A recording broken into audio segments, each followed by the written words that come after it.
নমস্কাৰ যোৱাটো ক্লাছত আমি জাতীয় আয় কেনেদৰে নিৰ্ধাৰণ কৰা হয় সেই বিষয়ে দেখালো তাৰে এটা কিতাপৰ উদাহৰণ আকৌ এবাৰ দেখাবলৈ লৈছো উদাহৰণটো কি কৈছে যে ধৰা হ'ল এখন দেশৰ জিডিপি হ'ল 1100 কৰোৰ এনএফআই হ'ল 150 কৰোৰ আৰু অৱক্ষয় হ'ল 80 কৰোৰ যদি ৰাজসাহায্যকৃত পৰীক্ষকৰ মূল্য 120 কৰোৰ হয় জাতীয় আয় নিৰ্ধাৰণ কৰা কি কৈছে জিডিপি মানে কি আছিল মুঠ ঘৰুৱা উৎপাদন কিমান দি আছে 1100 কৰোৰ হয় নাই এনএফআই মানে কি কৈছিলো net factor income from abroad মানে বিদেশৰ পৰা আহৰণ কৰা উপাৰ্জন 150 কৰোৰ দিয়া আছে আৰু তাৰে অৱক্ষয় হ'ল 80 কৰোৰ বুজিছানে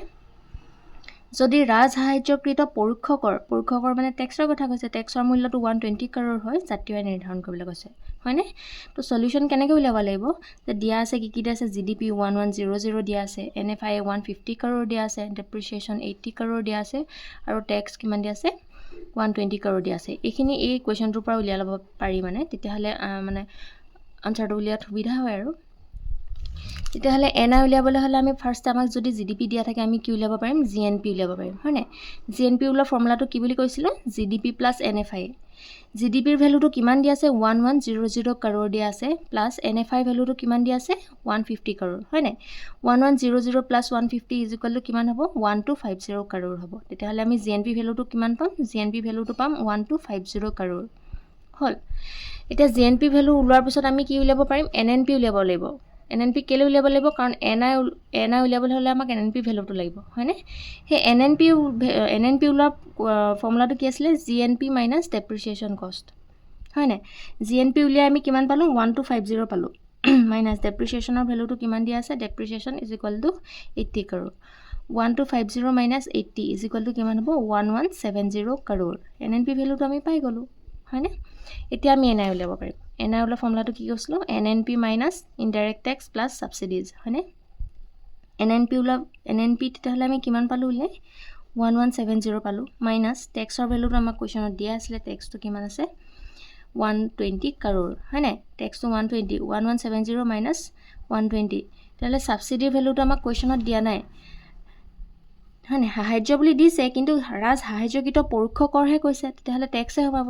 সো সাবসিডিৰ ভ্যালুটো দিয়া নাই কাৰণে আমাৰ সাবসিডি কি হ'ব 0 হ'ব তেতিয়াহলে কি হ'ব 1170 পৰা 120 মাইনাস কৰিলে 1050 কৰোৰ আমি পাম তেতিয়াহলে জাতীয় ভ্যালুটো কিমান হ'ব 1050 কোটি টকা এনেকৈ উলিওৱা হয় এই ফৰ্মুলা কিটা যদি মনত থাকে তেতিয়াহলে জাতীয় আয় উলিওৱাত সহজ হয় বুজি পালা এতিয়া চোৱা এইটো কোৱেশ্চন আহিছিল 2023 2 মাৰ্কছৰ কাৰণে আহিছিল দেখিছানে কোৱেশ্চনটোত কি কৈছে জাতীয় আয় গণনা কৰা য'ত জিডিপি কিমান দিছে জিডিপি দিছে 830 কৰোৰ ডেপ্ৰিচিয়েচন দিছে 120 কৰোৰ জিডিপি মানে মুঠ ঘৰুৱা উৎপাদন এটো ডেপ্ৰিচিয়েচন মানে কি কৈছে অৱক্ষয় যোনটো 120 কৰোৰ দিছে নেট ইনডাইৰেক্ট টেক্স মানে পৰোক্ষ কৰ দিছে কিমান 70 কৰোৰ এনএফআই দিছে 40 কৰোৰ এনএফআই মানে কি কৈছিলো net factor income from abroad মানে বিদেশৰ পৰা আহৰণ কৰা উপাৰ্জন কিমান দিছে 40 কৰোৰ এটো যদি নিজে কৰিবলৈ চাও কেনেকৈ কৰিম একেবাৰে ইজি হয় নহয় জানো জিডিপি দিয়া আছে জিএনপি উলিয়াব লাগিব এনএনপি উলিয়াব লাগিব তাৰ পিছত কি হ'ব এনআই উলিয়াব লাগিব এনেকৈ উলিয়ালে জাতীয় আৰু ওলাই যাব নহয় জানো 2 মাৰ্কছৰ কাৰণে আহিছে দেখিছানে এটো কেনেকৈ কৰিম এতিয়া দেখাইছো জিএনপি উলা ফৰ্মুলাটো তোমালোকে অলৰেডি জানিলাই জিএনপি কেনেকৈ উলিয়াই জিডিপি প্লাস এনএফআই হয়নে জিডিপি ভ্যালুটো কিমান দিছে জিডিপি দিছে 830 ডেপ্ৰিচিয়েচন 1 এনএফআই 40 জিডিপি প্লাস এনএফআই হয় না তেতিয়াহলে কি হ'ব 830 plus 40 is equal two 870 crore হ'ব এটো বুজিছা এনএনপি উলিয়া ফৰ্মুলাটো কি হয় জিএনপি মাইনাস ডেপ্ৰিচিয়েচন তাহলে জিএনপি টো আমি উলিয়া কিমান পালো 870 পালো 870 মাইনাস ডেপ্ৰিচিয়েচনত কোৱেশ্চনটো দিছে কোৱেশ্চনটোৰ মতে ডেপ্ৰিচিয়েচনৰ ভ্যালু কিমান বা অৱক্ষয় ভ্যালু কিমান 120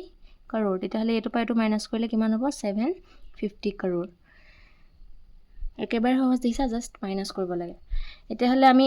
জিএনপি এনএনপি ভ্যালুটো পাই গলো তেতিয়াহলে আমি এনআই উলিয়াব পাৰিম এনআই উলা ফৰ্মুলাটো কি আছিল NNP minus indirect tax plus subsidies